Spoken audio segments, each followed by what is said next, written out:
This video is sponsored by Thrive Market, but more on them later as we get to this mock draft. I want these to come out on Monday. It's got pushed back a little bit. This is based off of the draft order finally being set. And I'll tell you right away, I think Malik Willis is going to go number 2 overall. I think he's going to go number 2. That seems to be the rumors. However, I put that in my last mock draft, and then people discounted the entire thing. So we're going to mix it up today. I still feel pretty good about it. Everything that I've heard says Malik Willis is a real possibility to go 2, but rumors come out, things change, so it could not happen. There's potential that doesn't happen, but the main idea behind Willis at 2 has the highest ceiling of any quarterback in the draft. Quarterbacks go high. If Dan Campbell and the Lions like Malik Willis, you're gonna have to take him at 2 because there isn't, well, it's a reach. He's not gonna be available. Or he'll be available at 11. Why would you not just take him at 11? There, you're counting on trading down all the way to whatever pick it would be, and then you're counting on other teams not taking them, and then you're counting on other teams not trading up for that player as well. It's not just as simple as you're playing a video game, you trade down to a spot, you know the guy's going to be there. It doesn't work like that. So, especially with quarterbacks, they go early. I think Malik Willis could go at 2, but again, not going to do that today. We're going to start off with Evan Neal. Seems like he's going to be the number 1 overall pick to the Jaguars right now. I've had Ekwonu there. I still think Ekwonu could be the best tackle in the draft. The way I would kind of rank the top tackles, right, is I would have Evan Neal is the best athlete. Big, fast, strong, high potential is what we usually would refer to as those type of players. The freak athletes have high potential, high ceiling, lower floor in some cases, I think, with Evan Neal. Ike Ekwonu is the top run blocker in the class. Played left guard at NC State, moved over to left tackle this past season, has been very, very good. Best run blocker for sure. Trevor Penning is similar to Evan Neal, a little bit more raw, doesn't have that SEC experience, but still really, really good athlete. I think he's going to test shockingly well. I think Charles Cross is the best pass blocker, played in that air raid system in Mississippi State. That's kind of his strength, and I think he is probably rated pretty fairly here. So, based off of the positional value, you're going to see guys go earlier than their true talent might indicate. It happens all the time. But we're going to go ahead and take Kayvon Thibodeau here at number 2. I think it could be Hutchinson. Hutchinson could be the best player in the draft. Thibodeau is still really, really good. There has been a little bit of prospect fatigue maybe, and the reports of the maturity concerns I think are fair and well-founded, but when you look at the player, yeah, he's not as good as some of the other edge players we've seen in recent years at the very top. Thibodeau's still really, really good, and even with some of the issues that people are talking about, whether they're true or not, they are being talked about. Thibodeau's still a great player and worth a top selection in the draft. Texans at 3. We're going to go Aiden Hutchinson here. I think you could very comfortably swap Hutch and Thibodeau if you'd want to. I've done Aiden Hutchinson to the Lions so many times. I feel like mixing it up a little bit. Both really, really good players, and it's going to be tough. You're going to have guys that have Kayvon Thibodeau as edge 1. You're going to have guys that have Aiden Hutchinson as edge 1. I think it's going to go back and forth. Same thing with the tackles, really. So a lot of different things are in play. As I think the Jets in this spot would select Ike Ekwonu, play him probably at right tackle, although you could move Mekhi Becton over. I probably wouldn't, just because he's been such a good left tackle. A true blindside protector is pretty tough to find, and Mekhi Becton has done it as a high level at such a young age. You probably wouldn't move him over, even though I distinctly remember when watching Mekhi Becton on film, he played right tackle. He moved around sometimes, depending on where they wanted to move him. It was so funny watching him. Absolute biggest player in the field. Was never tough to find. But depending on what side they would run the ball to, they would telegraph it essentially by just sticking him over on that side, and it wouldn't matter. He would clear everybody out of the way. Mauling tackle. But adding Ekwonu kind of fits that mold as well. Not that Elijah Vera Tucker is a mauler in the run game, but Becton is, Ekwonu is, and that'd be a pretty good tackle pairing. The sponsor of today's video is Thrive Market. So, funnily enough, this has come at a good time for me, where in my personal life, I really haven't been eating particularly well, and Thrive Market can really help change that. Now, I am lazy. I'm just gonna go out there and say that. So I've been door dashing a lot, like Uber Eats, whatever. However, Thrive Market gets shipped right to me in a frozen box, and they offer actual healthy foods that are still easy to make, like this paleo cilantro lime chicken. So I'll likely have this on the screen right now showing it off. The Thrive Market is an online membership-based grocery store on a mission to make healthy living easy and affordable for everybody. There are two membership options: a monthly membership for $9.95 a month and a yearly membership for $59.95, which comes out to only $5 a month. All items are less expensive than traditional retail, and on their website you can sort by so many different categories like dietary needs, preferences, product types, brands, and more. Makes the shopping experience very, very easy. Also went with the roasted garlic chicken, and you can find all of this on the website, which I'll have linked down in the description below. Big into chicken this time around.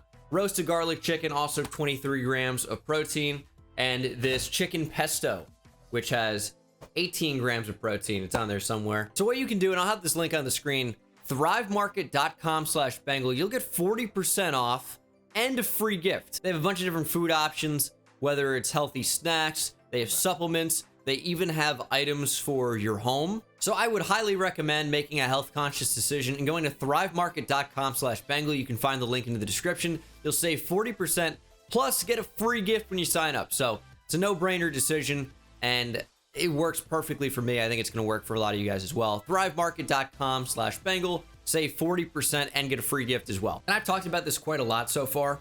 I think if these are the first 4 players off the board, the Giants would be very disappointed, because you're losing out on the top 2 edge guys, big position of need. You're losing out on the top 2 tackles, big position of need, and then there's kind of a drop off. So what do you do here if you're the Giants? I would be fine with some of these edge guys, whether it's Jermaine Johnson. I think the 4 in play would be Jermaine Johnson, David Ojabo, Trayvon Walker, and George Karlaftis. I think for sure in play. I think Kenyon Green would even be in play here. I think Charles Cross is in play, moving to the offensive line. There are a lot of different things that are in play. Now, it kind of depends on what you think is going to happen at number 6 overall. And I think there's a real possibility that the Carolina Panthers would look to take a tackle. So I think you're going to take Charles Cross here. I've done that a lot. I know it's probably boring to see at this point, but I think there's a real shot that it could happen. The Giants need to address tackle, and you have a pick at number 7. I think you could very easily see the Giants trade down with one of these spots. I really do, but haven't done a draft with trades yet. Maybe that's the next mock draft that happens. Let me know down in the comment section below if you want to see that. I'm sure the answer will be overwhelming yeses, and then things are going to get crazy, because I'm probably going to have teams trading up for quarterbacks. Happens all the time. It'll probably happen this year.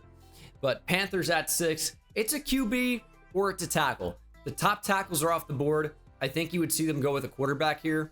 And I think Malik Willis is certainly in play. Highest potential of any quarterback in the class. We say that why? Athleticism, arm strength.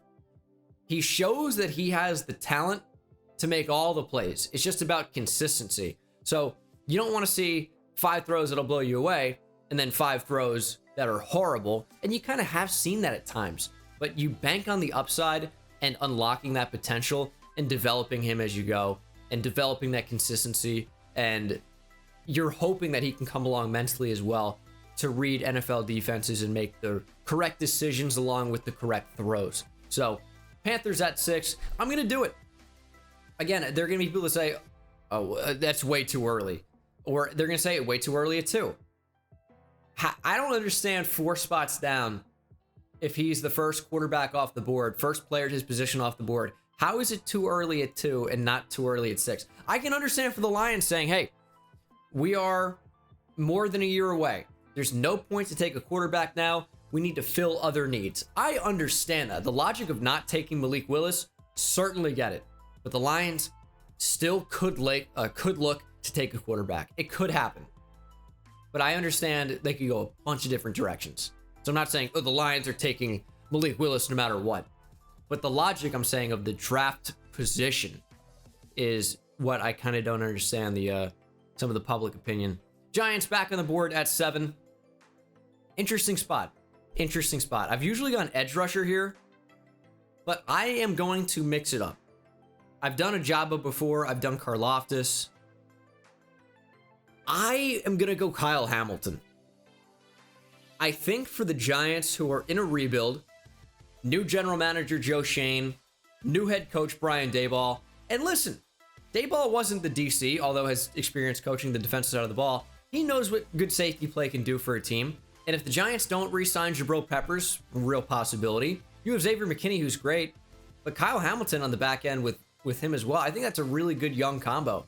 And I think some people have been talking about keeping Xavier McKinney at free safety in that scenario, which doesn't really make sense to me, as he was someone who excelled in the box at Alabama, and Hamilton can play deep safety over the top. I think you can rotate the guys, depending on if you want one on the boundary, one playing field side. It depends on what you want. I don't think you lock it in, although Hamilton, with such amazing range, you want him patrolling the top, even if he's such a great run defender. He's like, you know, a missile at times, right? So he's shot out of a cannon, but he's someone who could be not even in the picture when you're watching, and then boom, ball's in the air, not in the picture, intercepted. Where'd he come from? That's the type of closing speed that Kyle Hamilton has. Amazing prospect. And yeah, the Giants have more needs in safety. I completely understand that, but he might be the best, like, pound for pound, true talent player in the draft. And when you have a pick at the top of the second round too, I think you can afford to take best player available, and in a deep edge class. I mean, how many top 50 guys would I say that there are at the edge position? I think, well, you can reasonably make an argument to get into the top 50. 4. We'll start at the bottom here. You can reasonably make an argument for these guys to be in the top 50. Boye Mafe. Benito at times is impressive to me, at other times not. Drake Jackson's another guy who you're like, you want more from, but he's a great athlete. Myjai Sanders in a 4-3 I like quite a bit. Arnold Ebikete's great. Pascal I have not looked at. Can't talk on him.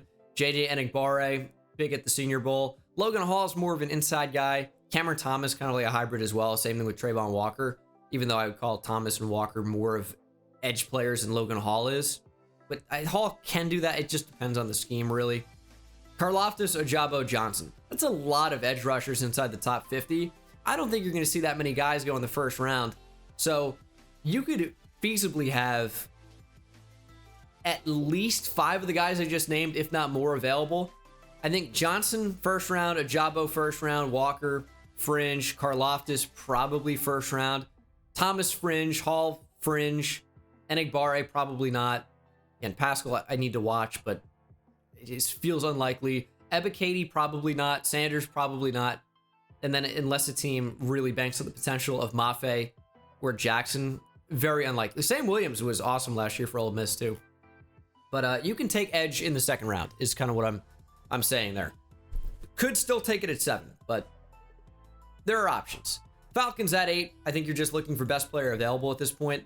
They really need help defensively, and a lot of great edge rushers available here. I think you take pretty much whoever you want, and we're going to bank on the potential of David Ajabo. Amazing athlete. I think the combine this year in particular is going to be very, very fun because you have so many height, weight, speed freaks. Jermaine Johnson, for example, is 6'5", 265. I think he's going to test pretty well, and he's probably not even going to be the most freakish guy there. I think you might see, I mean, I know Ajabo is going to test freakishly well. Hutch too. Kayvon Thibodeau, I think, too. It just kind of depends who sits out. Thibodeau feels like someone who would sit out, but, I mean, we'll see. It's a shame Jamison Williams won't get to run. And it's not like the 40 tells you all that much, right? It's just kind of like a more fun thing than anything else. But you're going to see so many freaks. Walker, I think, is going to test really well for his size. And it might not even be a 40 time with him. It might be a super impressive 3-cone because he's so quick for somebody his size. And that's kind of what you have to think about. It isn't just, oh, this is the time across the board. If you are, 270 pounds at 6'5", and you're running like some of the most, agile, quickest guys in the draft, I mean, that's pretty rare. And you're going to see that with some of these guys, I think. You're going to see some really good testers on the O-line and the D-line. Should be a lot of fun. And even Traylon Burks, man, this guy's huge. 6'3", probably even over 225, 230, maybe 240. He is huge. Maybe not 240, but 235. It's going to be interesting to see what he weighs in at the combine. But Broncos in at number 9. It's a quarterback spot as well. Now, it's tough being in February. Yeah, you guys can see it on the screen. It's tough in February doing this because Panthers might acquire a quarterback. Broncos might acquire a quarterback. Football team or the Commanders before the draft. And I don't know the likelihood of it, but you could see Aaron Rodgers playing for Denver. You could see Jimmy G for Washington football team or the Commanders or Carolina, right? So we don't know. So quarterback is in play here for the Broncos at 9. It really, really is. And who goes here? I mean, Pickett, Ritter, Corral, Howell. It feels early for a quarterback, right? I understand that feeling. It feels early, no doubt. But if the Broncos think they're a quarterback away, and man, this might be an unpopular opinion, I really wish they wouldn't have fired Vic Fangio. Their defense was so good, and I think he was a huge reason why. Would have been, one of the most highly coveted DCs on the market, but he's sitting out and apparently going to look next year. Their defense was so amazing. They have the playmakers on offense. I love their receivers, man. You talk about Jerry Jeudy developing, Cortland Sutton, KJ Hamler, Tim Patrick. I love Tim Patrick. They have the size, they have the speed, they have the route running. They have 4 different receivers that can do a bunch of different things. And then you have tight end. It's a deep tight end group. Noah Fant. I love Albert Okwuegbunam. Their offensive line really isn't too bad.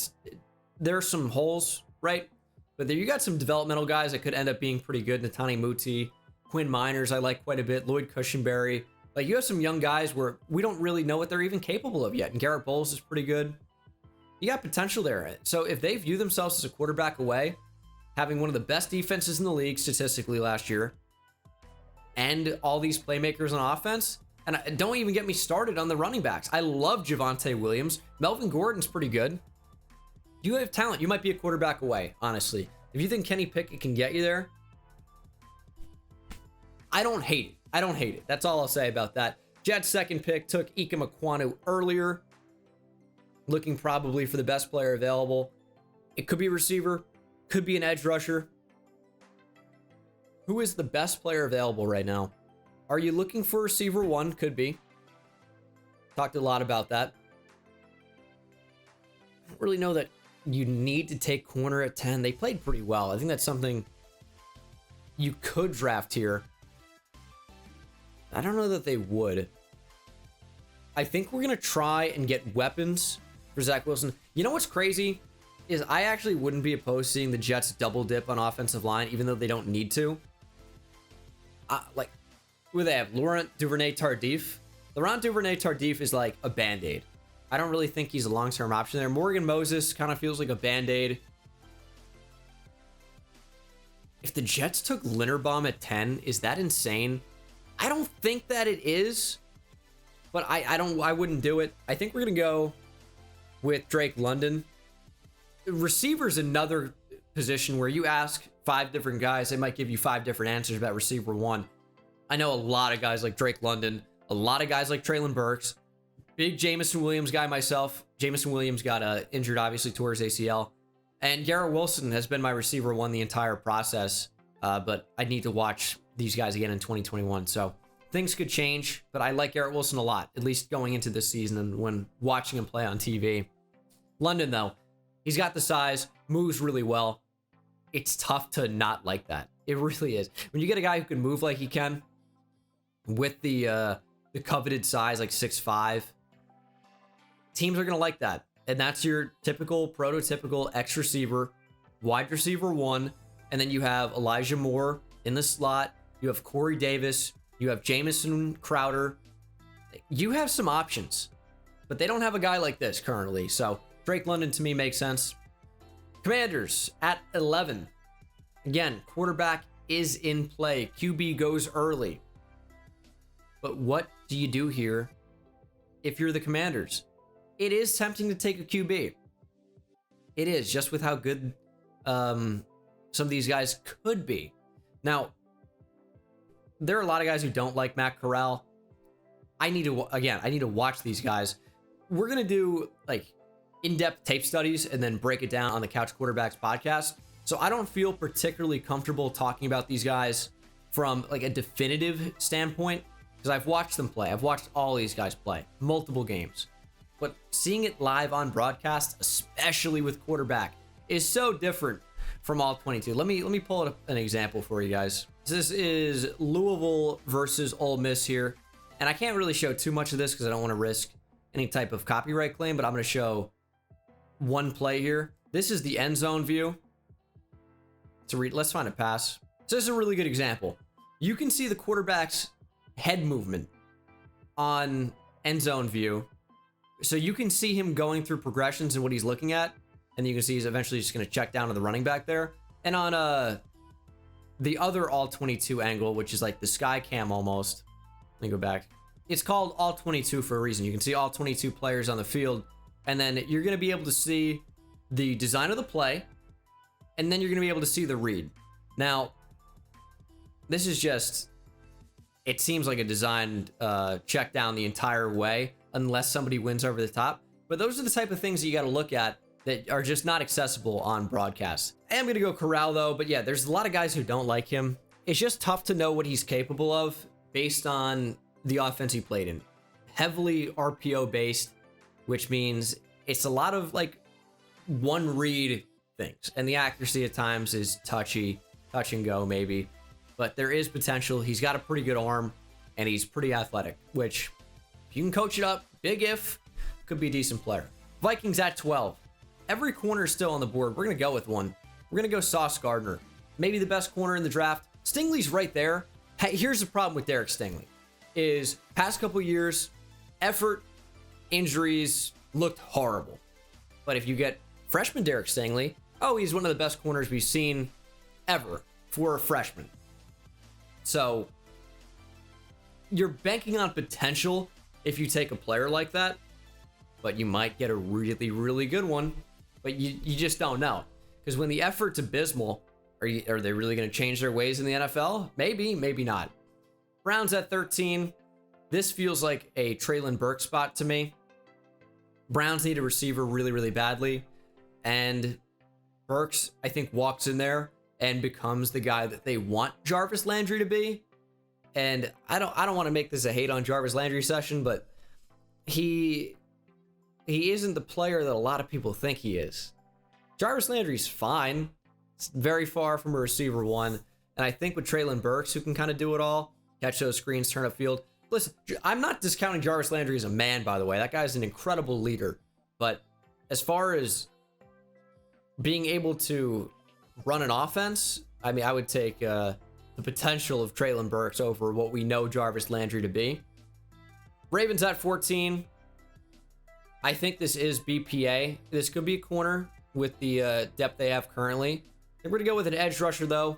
I love the fit of Trayvon Walker in that defense, just because I know he can do multiple things. And even if he's maybe a tweener, he's kind of got that label because he always plays inside, he plays outside. At the end of the day, Trayvon Walker is 6'5", 275, and he's athletic. So he's not a tweener to me. This is a big defensive end. So if you can play him as a base 4-3 edge, that's not a tweener. He's, in fact, even big for the position while still maintaining that athleticism, especially if Trayvon Walker tests well. I think this is a name that's going to rise, you know, in the media scene for sure. It's just he's overshadowed on that Georgia defense because we just heard about Jordan Davis the entire year, heard about N'Kobe Dean the entire year, and for good reasons. Those are great players. But Trayvon Walker's great too. The Georgia defense is one of the best defenses in college football history for a reason. Not because of two players. It's because they had a bunch of really, really good players. Their entire linebacking core is going to get drafted. Much of their defensive line is going to get drafted. In fact, the only one that's probably not is Adam Anderson, who didn't enter the draft. But when you have Trayvon Walker on the edge, when you have Jordan Davis, when you have, I mean, at linebacker, you have Channing Tindall, you have Quay Walker, you have N'Kobe Dean, you have Devontae Wyatt as the other defensive lineman. Corner, you have Darian Kendrick. You have Lewis Seen in the back end. Did Tyke Smith come out? I think he was just draft eligible to begin with. I don't see him. Tyke Smith with a COVID year is still technically a junior. So Tyke Smith is still at Georgia. But my point is, how many guys did I just name between Devontae Wyatt, Jordan Davis, Trayvon Walker, Channing Tindall, Quay Walker, Nakobe Dean, Lewis Seen, Darian Kendrick? That's 8 players that will be drafted from the Georgia starting defense alone. Insane. But Eagles at 15. This feels like Eagles back-to-back. It feels like Derek Stingley Jr., because he's there at 15. And it feels like Jermaine Johnson, because he's there at 16. They could use a corner. Edge is definitely a need. And these players being available, it's just BPA feels like back-to-back. So I think it kind of worked out really well for them. They really need receiver too, but you have options. They could very well take one at either of those spots, because the Chargers could take receiver at 17, depending on what happens with Mike Williams. But I don't even think you'd be upset. In this scenario, well, the Chargers are going to take Jordan Davis because their run D's horrible. You pick again at 19, unless the Saints and Chargers go back-to-back receiver and you feel bad about that, missing out on some of these guys, you're going to get a really good player. So, yeah, they could take receiver at either of these spots, but I feel like you're going to be worried about the Chargers or Saints taking either of these players if they were available at the spot. So I don't know. It kind of is up for debate there.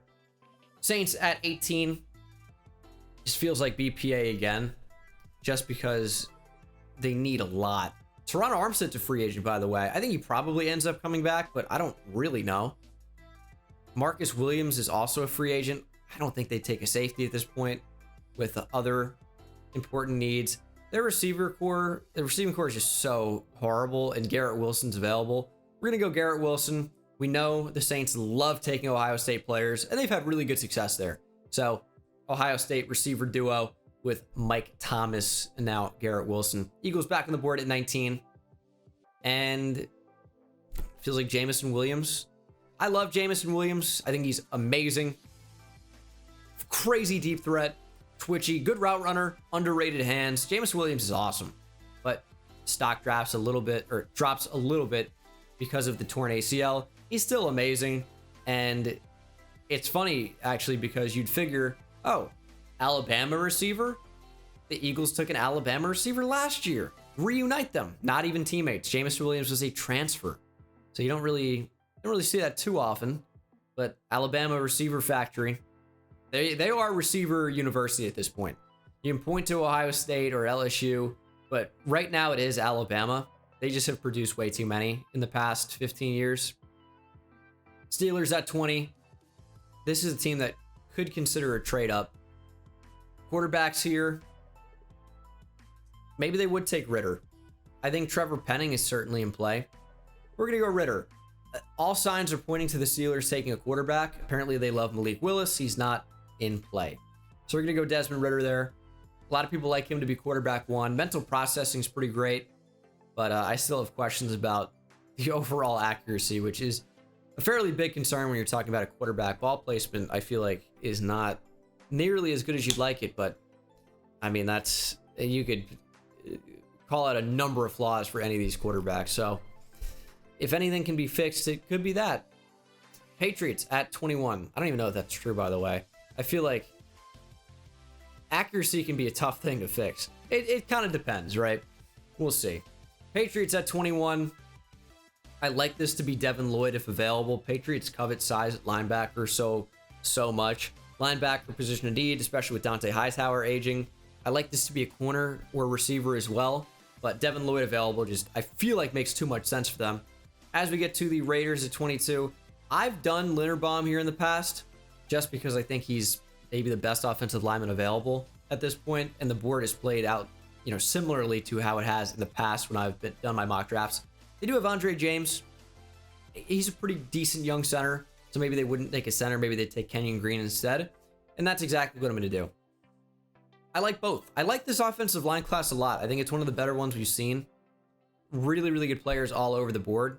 I think Green can be an impactful starter right away. I think that about Linderbaum. I think that about Cross, Aquanu. I have questions about the more athletic than anything guys, like Neal and like Penning. Sky's the limit, but there are question marks about them. And even with Neal being the #1 overall pick, man, like, he could be amazing. He could be amazing, but there are some balance concerns, which are real concerns. It's not overblown. It's not prospect fatigue. He's an amazing athlete. We know this, but we're going to see what he's like in the NFL, which I hope is good for his sake. Cardinals at 23. So many good corners still available. Feels like it would have to be. And still good edge rushers too. But man, I keep talking about it.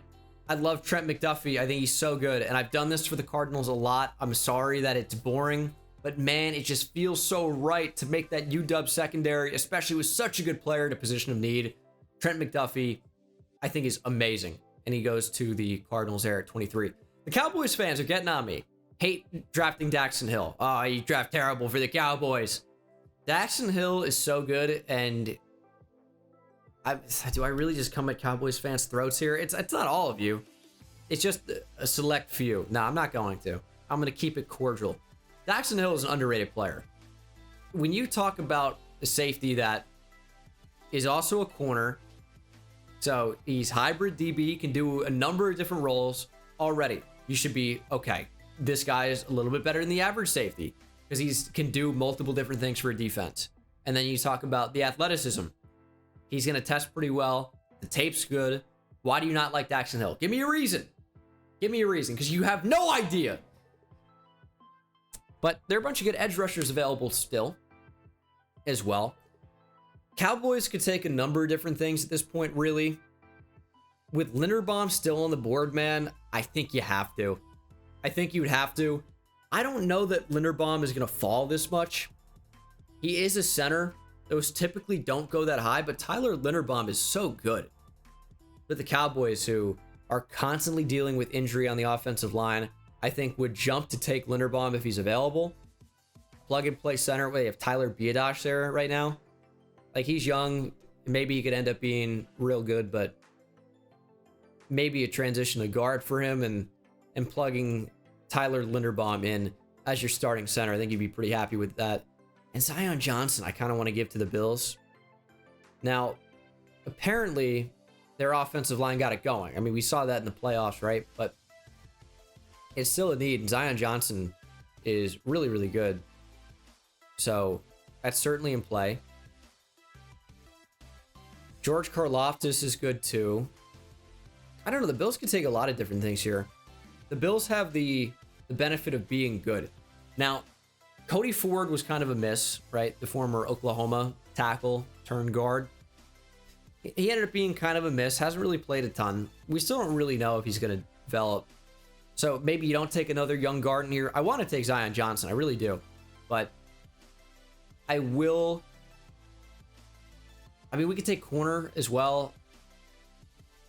It's not really a huge need. You know what I'm going to do here? Now, am I going to take linebacker? I like Nakobe Dean for the Bills. I mean, I like Matt Milano. Tremaine Edmonds is an interesting player. He's really young still. So his best football could very easily be ahead of him. The Bills are a tough team to mock for. Like, you could make a real argument for linebacker. I think we can do better than AJ Klein. You can make a real argument for interior defensive lineman to upgrade over Harrison Phillips. And edge, I mean, Mario Addison's kind of useless. No offense, even though that's an offensive thing I just said. Jerry Hughes is also really old. He might be in his mid-30s at this point. He's 33. Going into age 34 season, mid-30s. And then on offensive line, I mean, Ryan Bates at left guard, dude. We can't be thinking that's okay. Unless I'm missing something with Ryan Bates. I like tight end. Dawson Knox is sweet.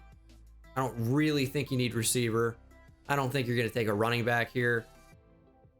I'm just going to say shut up. I'm giving you Zion Johnson anyway. Complain about it. He's too good a value to pass up at a position need. That's your left guard right there. Titans at 26. We're going offense. Penning is still on the board. Yeah, this is not Isaiah Wilson all over again. Trust me. Isaiah Wilson didn't work out because he didn't want to work out. That was the problem. Trevor Penning, I think, wants it. So I'm not worried about it. I'm gonna go Trevor Penning. Right tackle is a concern. It is a big concern. They tried to patch it up in, what was he, 2020? Couldn't do it. Bounced around for multiple different teams. And I think Penning, high potential player. Sky could be the limit for him. That could also be a receiver, by the way. I just don't know if I love any of these receivers at that spot. These guys are high potential players. Like, second, third round guys, I think you'd be really happy with them. Like, all of these guys. I love John Mechie. Christian Watson could be so good. Sky Moore, really good. I mean, I think George Pickens' potential is crazy. Calvin Austin was awesome at the Senior Bowl. Kyle Phillips was awesome at the East-West Shrine Bowl. Jalen Tolbert is awesome. Alec Pierce, same deal. I love Khalil Shakir. I love Romeo Dubs. I love a bunch of these receivers. It's a deep receiver class. And don't even get me started about Eric Ezekama. Big red zone threat. He's going to be a mid to late round guy that is going to play a role. Think Auden Tate for me is think that role with Cincinnati. I know he's injured this year, but that's kind of what I'm thinking with him. Bucks at 27. Could be a number of different things. And I don't know, it's tough because they were banged up a lot at cornerback throughout the year, but it's not really a big position to need. I think receiver is. And who fits best? Well, Rod God could be gone. Real possibility of that. So who best complements Mike Evans? Jahan Dotson. We're going to fit that in. Packers at 28. Aaron Rodgers' future in Green Bay in jeopardy. No pun intended, with Aaron Rodgers potentially hosting Jeopardy, and he already has. That's kind of a happy accident. Dude, I was saying I was going to take some liberties in the last mock draft, and I took Malik Willis at 2. It was my big liberty. Completely unintentional. I didn't even pick up on that until I saw it all over my comments with, oh, Bengal thinks he's hilarious. I didn't even realize, which is the funniest part about that to me. But do the Packers finally get a receiver high in the draft? They say high, it's 28. I don't know. Devontae Adams is a free agent. We gotta talk about, but the potential of Devontae Adams leaving. It could happen. We're gonna go Christian Watson. People are not gonna like this pick at first. It's just because you don't know Christian Watson yet, which is fine. But all you need to know is he is a big body who is shockingly very athletic. They had him returning kicks. And you don't typically see a lot of 6'4.5", 6'5" guys doing that. He's just a really special type of athlete. Offers the ability to be a deep threat. Can get you yards after the catch. Christian Watson's good. Now, will he be a first-round pick? I don't know about that. But will he get to the third round? I don't think so.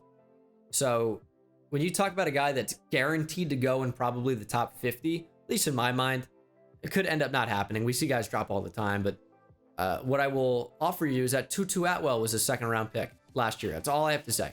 If you ever think a receiver's going too early or won't go this early, Tutu Atwell was a second-round pick. Corey Davis went number 5 overall. Now, Corey Davis was more warranted, had a history of production at Western Michigan, the powerhouse that is. Although I do love Dwayne Eskridge. He was one of my draft crushes last year. Seahawks took him, I think round 2, maybe top of round 3, or in round 3. Love Dwayne Eskridge, D. Eskridge, but yeah, Watson, I think he goes earlier than you might expect. And there are a lot of good receivers in this class, so you're going to see a lot of guys go, oh, I thought this guy would for sure go before that guy, or you're going to see things happen. I think George Pickens could be awesome. So will a team take a shot on his potential? We'll have to see. Another Western Michigan receiver who's kind of like Dwayne Eskridge in some ways, and Sky Moore. It's a fun guy to keep an eye out for. Dolphins at 29. I've done Daniel Fa'alele here before. Still makes sense to me. Could go Darian Kennard. Now, they have a lot of youth at tackle right now. I think I really like Bernard Ryman here. He was good at left tackle.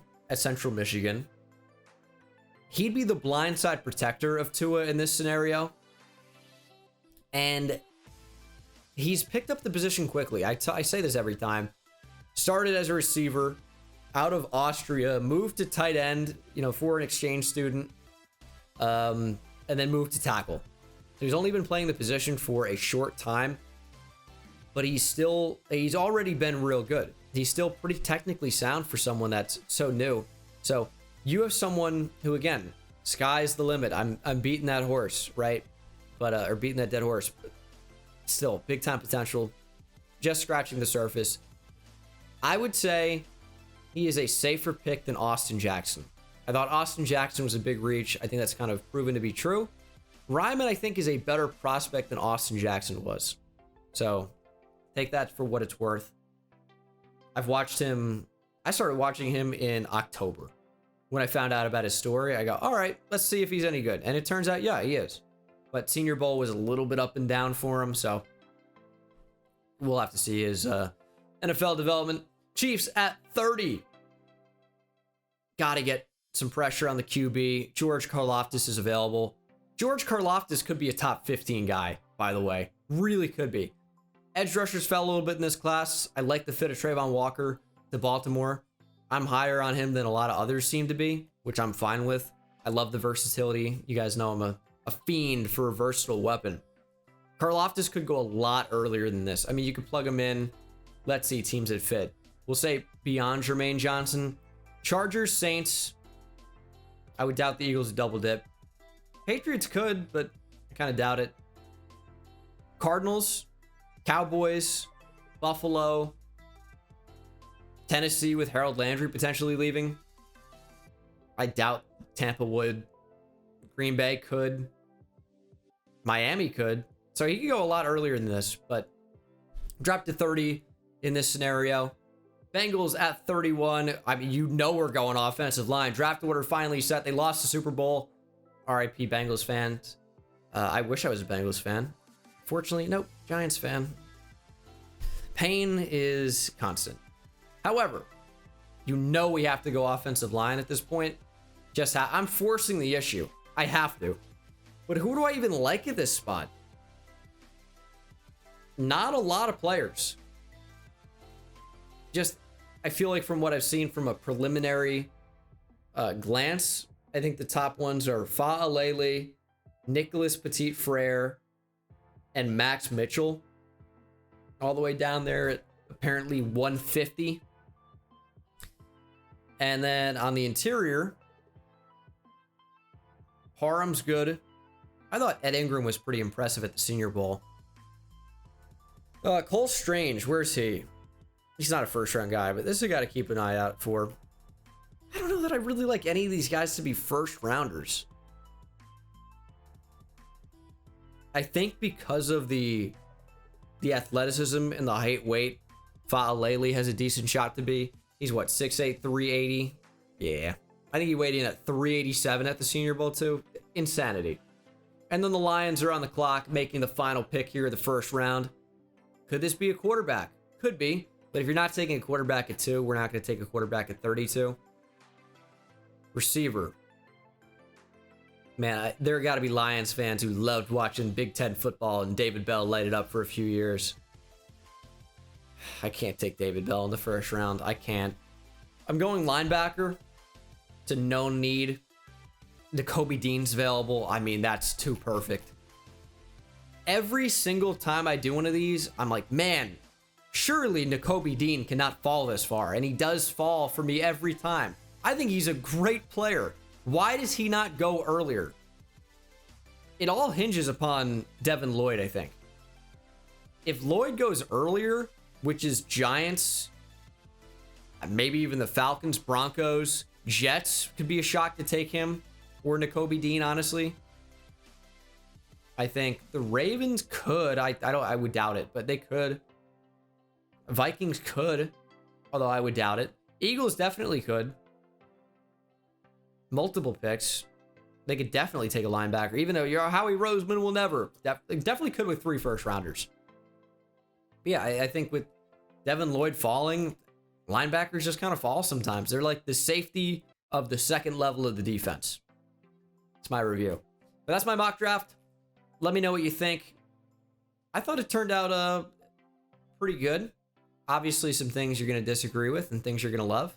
It's kind of the way that goes. But I always try to draft as best as possible for every team, regardless of my personal taste. I try to get them the best player. I don't want to make something that doesn't make sense. I'm trying to offer real possibilities here. So thank you for watching the video. Check out Thrive Market. Link is down in the description. And I'll see you in the next one. Take it easy. It's insane, I hit it at the park, bend bones. See me high step to the end zone. My life like a game, Nintendo. Playing with the best, let them know. Get off the track, the train's coming through. Yeah, promise you get in my way, then you best believe I'ma just run over you. Yeah, yeah. Papa turn, taking it back to the house. Defensive joke, I'm laughing so loud. Speed burst good.